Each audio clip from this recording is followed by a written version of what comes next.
السلام علیکم دوستوں، اکثر لوگ افغانستان کو صرف جنگ اور بدامنی کی سرزمین کے طور پر جانتے ہیں، لیکن کیا آپ جانتے ہیں کہ یہ ملک جہاں قدرتی حسن اور قدیم تاریخ ہے، وہیں پر یہ سرزمین دنیا کی سب سے بڑی طاقتوں کا میدان جنگ بھی بنی رہی۔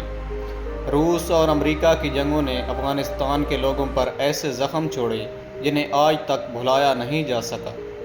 خاص طور پر روسی جنگ کے دوران نہ صرف لاکھوں لوگ مارے گئے بلکہ ہزاروں افغان خواتین کو بھی بدترین ظلم کا سامنا کرنا پڑا۔ آج کی ویڈیو میں ہم افغانستان کی حسین وادیوں کے ساتھ ساتھ اس کی تاریخ، ثقافت اور ان تلخ سچائیوں کے بارے میں بھی جانیں گے جو اکثر دنیا کے سامنے نہیں آتی۔ تو چلیے آغاز کرتے ہیں اس دلچسپ سفر کا، لیکن اس سے پہلے اگر ہمارے چینل پر آپ نئے ہیں تو سبسکرائب کر لیں تاکہ آئندہ کی ویڈیو بر وقت آپ کو ملتی رہے۔ افغانستان وسطی ایشیا کے دل میں واقع ایک پہاڑی ملک ہے۔ اس کی سرحدیں 6 ملکوں سے ملتی ہیں۔ یہاں کے بلند و بالا ہندوکش کے پہاڑ، پنجشیر کی وادیاں، کندوز کے سبزہ زار اور بامیان کے حسین مناظر ہر دیکھنے والے کو محصور کر دیتے ہیں۔ خاص طور پر بند امیر کی جھیلیں، جنہیں افغانستان کا پہلا نیشنل پارک قرار دیا گیا، وہ اپنی نیل گو پانی کی وجہ سے دنیا بھر میں مشہور ہیں۔ قدرت کے یہ نظارے ہمیں بتاتے ہیں کہ افغانستان صرف ایک جنگ زدہ خطہ نہیں بلکہ اللہ کی بنائی ہوئی ایک جنت ہے۔ افغانستان کی تاریخ ہزاروں سال پرانی ہے۔ یہ سرزمین قدیم سلک روڈ کا حصہ تھی، جہاں سے تاجر قافلے گزرتے مشرق اور مغرب کو جوڑتے تھے۔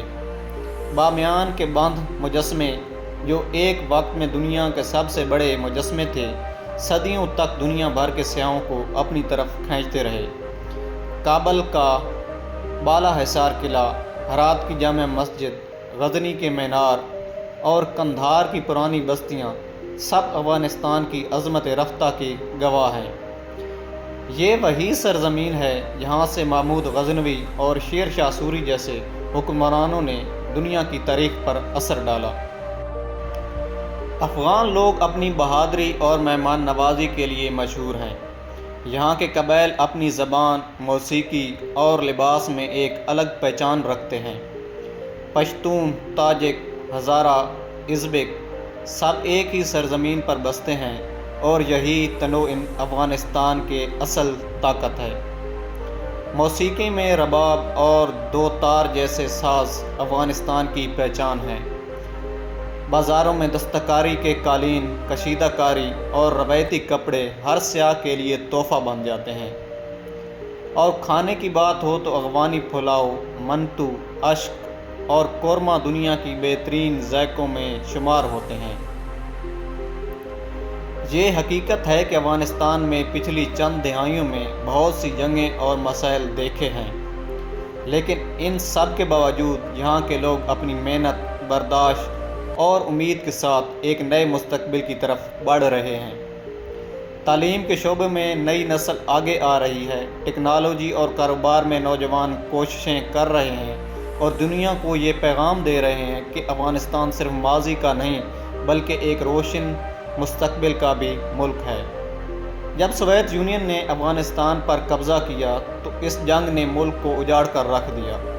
اس دوران لاکھوں افغان مہاجرین پاکستان اور ایران ہجرت پر مجبور ہوئے۔ لیکن اس جنگ کا ایک اور سیاہ پہلو یہ بھی تھا کہ کئی رپورٹس کے مطابق روسی فوجیوں نے نہ صرف افغان دیہات جلائے بلکہ عورتوں اور بچوں پر بھی ظلم کیے۔ ہزاروں خواتین کو قید کر کے ان کے ساتھ جنسی زیادتیاں کی گئیں۔ یہ زخم اتنے گہرے ہیں کہ افغان معاشرہ آج بھی ان تلخ یادوں سے باہر نہیں نکل سکا۔ یہ حقیقت ہمیں بتاتی ہے کہ جنگ کبھی کسی ملک کے لیے ترقی نہیں لاتی بلکہ نسلوں کو تباہ کر دیتی ہے۔ دنیا کا سب سے پرانا تاش کا کھیل اشک افغانستان سے جڑا ہوا ہے۔ افغانی قالین دنیا بھر سے سب سے زیادہ پسند کیے جاتے ہیں۔ یہاں کا روایتی ساز رباب پاکستان اور بھارت کے موسیقی میں بھی استعمال ہوتا ہے، اور ایک وقت میں کابل کو ایشیا کا پیرس کہا جاتا تھا اس کی رونق اور فیشن کی وجہ سے۔ تو یہ تھا افغانستان کا ایک مختصر مگر دلچسپ سفر۔ امید ہے کہ اس ویڈیو سے آپ کو افغانستان کو ایک نئے زاویے سے دیکھنے کا موقع ملا ہوگا۔ اگر آپ کو یہ ویڈیو پسند آئی ہو تو لائک اور شیئر ضرور کریں اور کمنٹس میں بتائیں کہ افغانستان کا کون سا پہلو آپ کو سب سے زیادہ متاثر کن لگا۔ ملتے ہیں اگلی ویڈیو میں ایک نئے ملک اور نئی کہانی کے ساتھ۔ اللہ حافظ۔